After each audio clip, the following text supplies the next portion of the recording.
Hello friends, welcome to your Hope channel. இந்த வீடியோவில் நம்ம ஃபவுண்டேஷன் இன்ஜினியரிங் சப்ஜெக்ட் பார்க்க போகிறோம். டாபிக் வந்து சப்சர்ஃபேஸ் இன்வெஸ்டிகேஷன். ஸோ சாயிலோட ப்ராப்பர்ட்டிஸ் கேரக்டரிஸ்டிக்ஸ் எல்லாமே படிக்கிறதுக்காக நம்ம வந்து சாயில் சாம்பிள் எடுப்போம். ஓகேங்களா? ஸோ எந்த டைப் ஆஃப் போரிங் யூஸ் பண்ணி சாயில் சாம்பிள் எடுக்கிறோம், என்ன டைப் ஆஃப் சாம்பிளர் எடுக்கிறோன்றதுல அந்த டாபிக்ஸில் கேட்ட இம்பார்ட்டன்ட் கொஷின்ஸ் தான் நம்ம இந்த வீடியோவில் டிஸ்கஸ் பண்ண போகிறோம். வாங்க வீடியோக்குள்ளே போகலாம். ஃபர்ஸ்ட் கொஷின் பாருங்க. For sampling natural sands and other soft and wet soil satisfactorily the most suitable soil sampler is.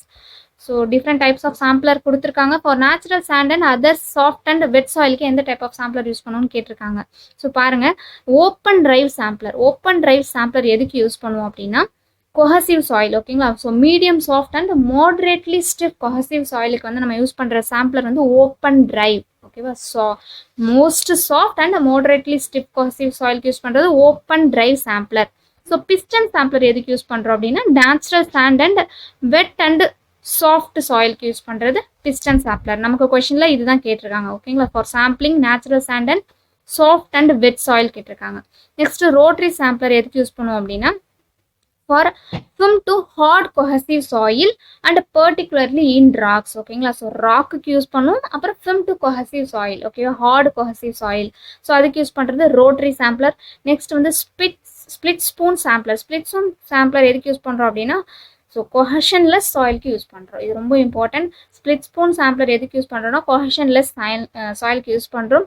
So கொஹஷன்லெஸ் சாயில்னு பார்க்கும்போது நீங்கள் அது வந்து டிஸ்டர்ப்டு சாம்பிளாக தான் எடுக்க முடியும். ஓகேங்களா? ஸோ அன்டிஸ்டர்ப்டு ஸ்டேட்டில் கொஹஷன்லெஸ் சாயில் எடுக்க முடியாது. பீச் சாண்டெல்லாம் நம்மளால் அன்டிஸ்டர்ப்டு ஸ்டேட்டில் எடுக்கவே முடியாது.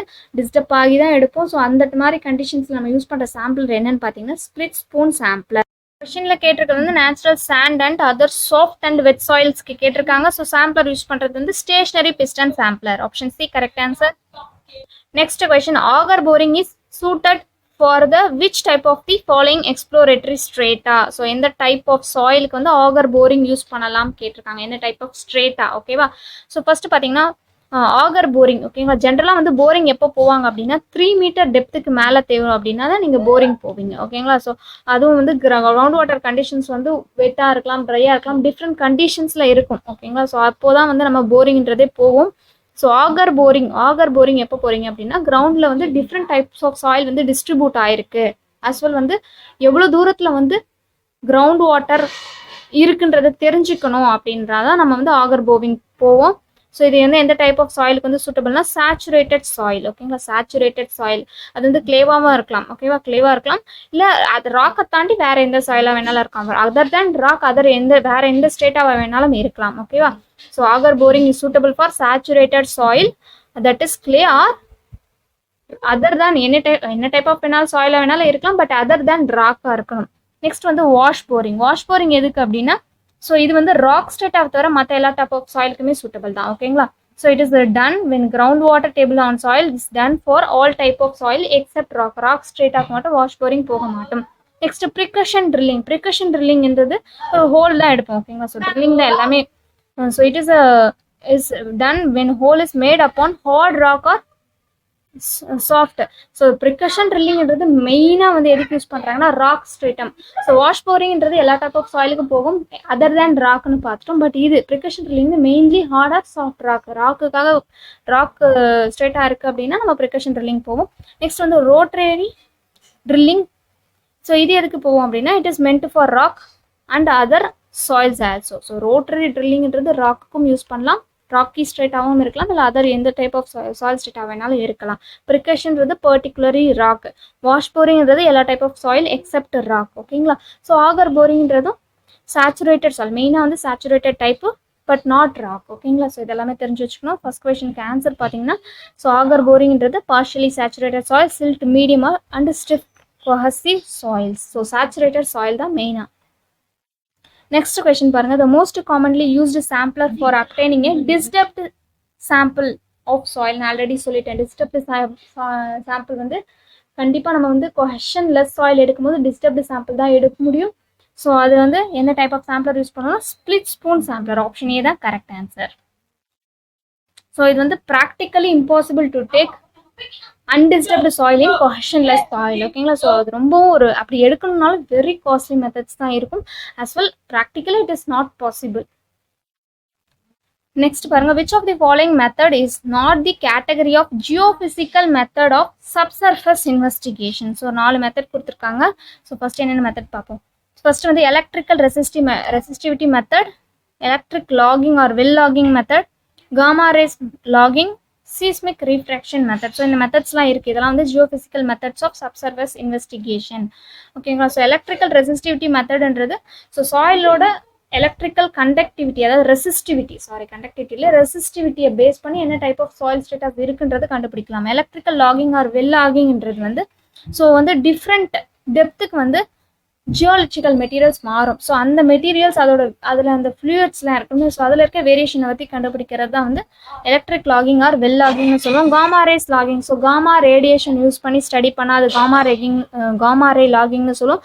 சீஸ்மிக் ரீஃப்ராக்ஷன் மெத்தட், ஸோ இது வந்து சர்ஃபஸ் சீஸ்மிக் வேவ்ஸ் வந்து கிரியேட் பண்ணி டிடெக்டர் வச்சு அது ஒரு பர்டிகுலர் டெப்த் ஆர் பர்டிகுலர் டிஸ்டன்ஸில் வந்து அனலைஸ் பண்ணுவாங்க, டிடெக்ட் பண்ணி இதில் இருக்க சேஞ்சஸ், ஸோ எவ்வளோ டைம் எடுத்துக்குது, எவ்வளோ ட்ராவல் ஆகிறதுக்கு எவ்வளோ டைம் எடுத்துக்குதுன்றது பொறுத்து ஸோ என்ன டைப் ஆஃப் மெட்டீரியல்ஸ் இருக்குன்னு கண்டுபிடிப்பாங்க. ஓகேங்களா. ஜியாலஜிக்கல் மெட்டீரியல் கண்டுபிடிப்பாங்க. ஸோ இது வந்து சீஸ்மிக் ரீஃப்ராக்ஷன் மெத்தட்னு சொல்லுவோம்.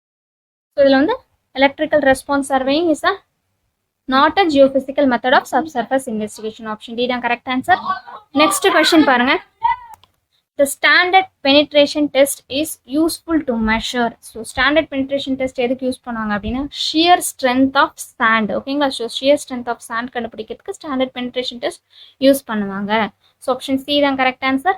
நெக்ஸ்ட் கொஸ்டின் பார்த்துக்கோங்க. ஸோ இது வந்து ஸ்டாண்டர்ட் பெனிட்ரேஷன் டெஸ்ட்டோட ரிசல்ட் எப்படி இருக்கும்னா இந்த மாதிரி தான் இருக்கும். ஓகேங்களா. ஸோ ஒரு டேபிளில் கொடுப்பாங்க.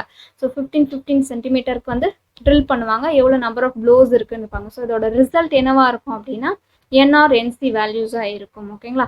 ஸோ ஃபர்ஸ்ட் வந்து கொஸ்டின் என்ன கேட்டிருக்காங்கன்னா when the observed value of n exceeds 5 the correction penetration number nc as per Tersaghi and Peck recommendation in the silty find sand will be. Already standard penetration டெஸ்ட்ன்றது சாண்டுக்கு தான் suitable. ஓகேங்களா. So நம்ம பார்த்தது வந்து shear strength of sand கண்டுபிடிக்க சூட்டபிள்னு சொல்லுவோம். So standard penetration டெஸ்ட்டே வந்து மோஸ்ட் சூட்டபிள் ஃபார் கொஷன்லெஸ் சாயில். ஓகேங்களா. ஸோ இப்போ கொஷனில் வந்து என்சி வேல்யூ கண்டுபிடிக்கிறதுக்கான ஃபார்முலா. ஓகேங்களா. ஸோ என்சி வேல்யூ கண்டுபிடிக்கிறதுக்கான ஃபார்முலா என்னென்னா 15 + 1/2 NR - 15. ஓகேங்களா. ஆப்ஷன் சி தான் கரெக்ட் ஆன்சர். ஸோ இது ரொம்ப இம்பார்ட்டன்ட் ஃபார்முலா. ஓகேங்களா. ஸோ என்னன்றது பெனிட்ரேஷன் நம்பர், என்ஆர்ன்றது ரெக்கார்டட் வேல்யூ. ஓகேங்களா. ஸோ ரெக்கார்டட் வேல்யூ வச்சு என்சி வேல்யூ நம்ம கண்டுபிடிப்போம். ஸோ நான் ஏற்கனவே சொன்னேன் இல்லையா, நம்பர் ஆஃப் ப்ளோஸ் 15 சென்டிமீட்டர்ஸ்க்கு வந்து பெனிட்ரேஷன் சாம்பிளர் யூஸ் பண்ணி பெனிட்ரேட் பண்ணுவாங்க. ஸோ 15 சென்டிமீட்டருக்கு என்ன நம்பர் ஆஃப் ப்ளோஸ், இது எம்எம் கிடையாது. ஓகேங்களா. ஸோ நம்பர் ஆஃப் ப்ளோஸ் எவ்வளோ ப்ளோ தேவைப்பட்டிருக்குன்றதை மென்ஷன் பண்ணுவாங்க. ஓகேவா. ஸோ இதில் வந்து ஸ்டாண்டர்ட் பெனிட்ரேஷன் நம்பர் என்னன்னு கேட்டிருக்காங்க. நம்பர் எப்படி கண்டுபிடிப்பீங்கன்னா ஸோ இந்த செகண்ட் அண்ட் தேர்ட் இருக்கு இல்லையா, ஸோ இந்த நம்பர் ஆஃப் ப்ளோஸை ஆட் பண்ணி வர்றது தான் வந்து ஸ்டாண்டர்ட் பெனிட்ரேஷன் நம்பர் அப்படின்னு சொல்லுவோம். ஸோ எஸ்பிடி டெஸ்ட்டோட ரிசல்ட் இந்த மாதிரி தான் இருக்கும்.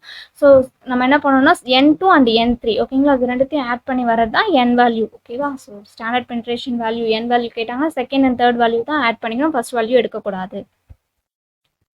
ஸோ இந்த கொஸ்டினை பொறுத்தவரையும் 8 + 10 = 18. ஆன்சர் வந்து ஆப்ஷன் சி. நெக்ஸ்ட் கொஸ்டின் பாருங்க. In a standard penetration test the blows are recorded as 1, 20, 30. If correction factor for overburden is 0.9, the standard penetration resistance, the n value corrected for overburden and dilatancy. So நம்ம வந்து என்ன பண்ணுவோம் அப்படின்னா NR value வந்து நமக்கு கிடைக்கும். ஓகேங்களா. Second and third value add பண்ணும்போது கிடைக்காது என்ஆர் வேல்யூ. அதை வச்சு நம்ம என்சி வேல்யூ கண்டுபிடிப்போம். அந்த ஃபார்முலா பார்த்தோம் இல்லையா, என்ன பார்த்தோம் நம்ம 15 + 1/2 × NR - ஃபர்ஸ்ட் வந்து நீங்கள் வேல்யூ கண்டுபிடிக்கணும், என் வேல்யூ கண்டுபிடிக்கணும். ஓகேங்களா. ஸோ என்ஆர் ரெக்கார்டட் வேல்யூ வந்து 20 + 30. ஓகேங்களா. ஸோ 20 + 30 போது என்ஆர் 50. ஸோ கொஸ்டினில் வந்து டைலட்டன்சி அண்ட் ஓவர்பர்டன் கரெக்ஷன் கொடுத்துருக்காங்க. ஓகேங்களா. ஸோ கொடுத்துருக்கிறது பார்த்தீங்கன்னா ஓவர்பர்டன் கரெக்ஷன் ஃபேக்டர் கொடுத்துருக்காங்க. ஓவர்பர்டன் கரெக்ஷன் ஃபேக்டர் கொடுத்துருந்தாங்க அப்படின்னா நீங்கள் என்ன பண்ணணும், அந்த வேல்யூவோட மல்டிப்ளை பண்ணிக்கணும். என்ஆர் வேல்யூ கூட ஓவர்பர்டன் ஃபேக்டர் கொடுக்கலன்னா நீங்கள் அப்படியே யூஸ் பண்ணிக்கலாம். ஸோ கொடுத்துருக்கிறதுனால 50 × 0.9 போட்டிங்கன்னா 45 வருது. ஓகேங்களா. ஸோ என்ஆர் வேல்யூ இப்போ 45. நெக்ஸ்ட் என்சி வேல்யூ கண்டுபிடிக்கணும். ஓகேங்களா. என்சி வேல்யூக்கு ஃபார்முலா தெரியும். So 15 + 1/2 × NR - 15. ஸோ சப்ஸ்டியூட் பண்ணிங்கன்னா என்சி வேல்யூ 30. ஓகேங்களா. ஆப்ஷன் டி தான் கரெக்ட் ஆன்சர். இந்த டைப் ஃபார்முலா ரொம்ப இம்பார்ட்டன்ட். ஓகேங்களா. ஸோ ஃபார்முலாவும் எக்ஸாமில் கேட்கலாம், இல்லை ப்ராப்ளமாகவும் கேட்கலாம். நெக்ஸ்ட் ஸோ டிஆர்பி கொஷின்ஸ் நீங்கள் ஆல்ரெடி பார்த்துருப்பீங்க. The degree of disturbance for the soil samples collected from the sampler is usually expressed by. So answer வந்து ஏரியா ரேஷியோ. ஓகேங்களா. ஸோ டிஸ்டர்பன்ஸ் ஆஃப் சாயில் வந்து நம்ம ரெக்கவரி ரேஷியோவும் கண்டுபிடிக்கலாம். பட் இந்த கொஷனுக்கு opt answer வந்து area ratio. Next the area ratio of thin wall sampler should not normally exceed more than. So thin wall sampler use பண்ணும்போது area ratio value should not be more than 8%. ரொம்ப important question. ஓகேங்களா. So area ரேஷியோட formula வந்து என்ன சொல்லுவோம், d0 minus di square divided by di square. அதாவது outer dia minus inner dia வரும். ஓகேங்களா. ரெண்டுமே ஸ்கொயரில் வரும். கீழே வந்து divided by D I square வரும். கீழே டிஐ வரும், மேலே d0 square minus DI square divided by DI square into 100. So இதுதான் வந்து நம்ம ஏரியா ரேஷியோ ஃபார்முலா சொல்லுவோம். ஸோ ஜென்ரலாக வந்து இன்வால்வ் சாம்பிளருக்கு 8% மேலே இருக்கக்கூடாது. ஸோ ஏரியா ரேஷியோ ஜென்ரலாக வந்து ப்ரிஃபரபிளி வந்து 10%க்கு கீழே தான் இருக்கணும். ஓகேங்களா. So preferably should be less than 10. இது வந்து ரொம்ப சாஃப்ட் சேச்சுரேட்டட் சாயிலாக இருந்தால், சாஃப்ட் சென்சிட்டிவ் சாயிலாக இருக்குது அப்படின்னா இது வந்து 25க்கு மேலேயும் இருக்கலாம். ஓகேங்களா. ஸோ சாஃப்ட் சென்சிட்டிவ் சாயிலாக இருந்துச்சுன்னா area ratio can be greater than 25 also. Next question பாருங்க. The area ratio of core cutter sampling having inner diameter வந்து 150 mm and outer diameter 165 mm respectively. So area ratio formula நமக்கு தெரியும். Outer diameter square minus inner diameter square divided by inner diameter square into 100. So substitute பண்ணீங்கன்னா answer வந்து 21%. Option D correct answer. Next question. Significant depth of exploration in soil is given by. So significant depth of exploration ரொம்ப important. So இந்த கொஷனுக்கு answer வந்து option D. ஓகேங்களா. So significant depth அப்படின்றது இப்போ ஒரு footing இருக்குன்னு வச்சுக்கோங்க. அதில் வந்து லோடு வரும்பொழுது அந்த லோடுனால ஏற்படுற வெர்டிக்கல் ஸ்ட்ரெஸ் இருக்குல்ல, வெர்டிக்கல் ஸ்ட்ரெஸ் எந்த இடத்துல 20% இருக்குதோ, எந்த இடத்துல வந்து டிஸ்ட்ரிபியூட் ஆகி 20% இருக்கோ அதை தான் வந்து நம்ம வந்து சிக்னிஃபிகண்ட் டெப்த் ஆஃப் எக்ஸ்ப்ளோரேஷன், அந்த டெப்த்தை தான் நம்ம சிக்னிஃபிகண்ட் டெப்த் ஆஃப் எக்ஸ்ப்ளோரேஷன் சொல்லுவோம். ஸோ டெப்த்தாக சொல்லணும், சிக்னிஃபிகண்ட் டெப்த்தாக சொல்லணும் அப்படின்னா ஃபூட்டிங்கோட வெட்த் இருக்கு இல்லையா, ஃபூட்டிங்கோட வெட்த் வந்து பின்னு இருக்குன்னு வச்சுக்கோங்க. 1.5 times தி பி, அந்த டிஸ்டன்ஸ்க்கு கீழே தான் வந்து இருக்கும். ஓகேங்களா. ஸோ ஜென்ரலாக ஃபார்முலா பார்த்துக்கோங்க. ds equal to 0.2q. So if width of footing is b, the depth of exploration should be about 1.5 times the width of the footing from the bottom of the footing. So இது ரொம்ப important question இது. Next question பாருங்க. During a sampling operation, the drive sampler is advanced 600 mm and the length of sample recovered is 525 mm. What is the recovery ratio of the sample? So ஏற்கனவே நம்ம பார்த்தோம் area ratio பார்த்தோம்ல. Area ரேஷியோன்றது degree of disturbance பற்றி பேசுறதுன்னு சொன்னால், recovery ரேஷியோமே கூட soil எந்த அளவுக்கு டிஸ்டர்ப் ஆயிருக்கு சாம்பிள் எடுக்கும் போது அப்படின்றத பற்றி தான் சொல்கிறது. ஸோ ரெக்கவரி ரேஷியோன்றது ஃபார்முலா பார்த்துக்கிட்டிங்கன்னா length of sample recovered divide by length of drive sample. So நம்ம வந்து 600 எம்எம்க்கு வந்து உங்களோட சாம்பிள் உள்ள போய் எடுக்குது. ஓகேங்களா. சாம்பிள் எடுக்குது, ஆனால் வந்து உங்களுக்கு வெளியே எடுக்கும் போது எவ்வளோ இருக்குன்னா 525 mm தான் இருக்குது.